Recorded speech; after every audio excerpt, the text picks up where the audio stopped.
Jen, I spoke with several organizations that have been helping Haitian migrants, and they're saying that even though you have been saying that the U.S. is going to continue with the immigration policy that we have, that it's not a fair process, and for a country that talks about racial justice in this country, that the policies aren't applied accurately. And so I asked them what are some things that they were talking about, specifically on the metering.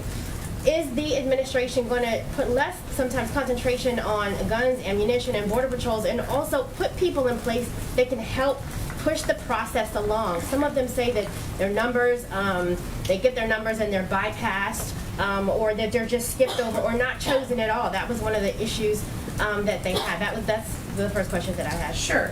Well, first I would say, one, as a part of our effort, we have surged resources, and we will continue to surge resources to help address the latter part of your question.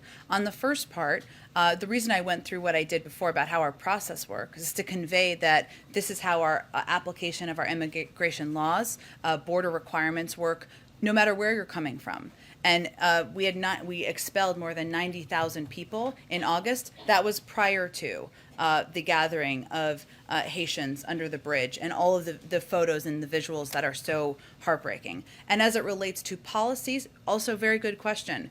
As we go through this investigation to these border patrol officials who obviously were in this horrific video, that will impact. It could impact policies. It could impact certainly personnel. We'll let that process expeditiously conclude, and then I'll defer to the Department of Homeland Security on what that impact will be. A question on police reform.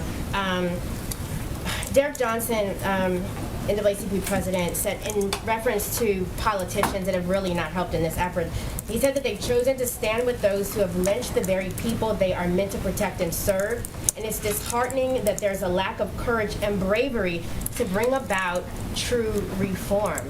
I mean, I know you've been asked questions over and over about police reform and how realistic we're actually going to see this. But is there any fear that the very people that the president has brought into these meetings over and over on police reform, many of them are now not having faith in what can really happen? I'm not sure I totally understand your question. The president has had meetings with Derek Johnson. He's had meetings with National Urban League, even Reverend Al Sharpton, and we're seeing quotes by them now saying how they don't even believe that this administration critical of the president on police reform? Absolutely. Well, I just was trying to understand your question. I would say in Senator Booker's statement and the statements and comments of the negotiators, they've been clear about the support of this administration. As these negotiators were attempting to come to an agreement that had to meet the high bar that they had, they asked us to leave them space for those negotiations to take place. And that's exactly what we did. And we supported them behind the scenes in any way that they asked for. We also agree that it's unfortunate and disappointing that Republicans rejected reforms that even the president had supported and refused to engage on key issues that many in law enforcement were willing to address. We agree. That's incredibly disappointing. And these reforms are long overdue. And that certainly is the president's point of view. Go ahead, Francesca, and then I think I got to wrap it up.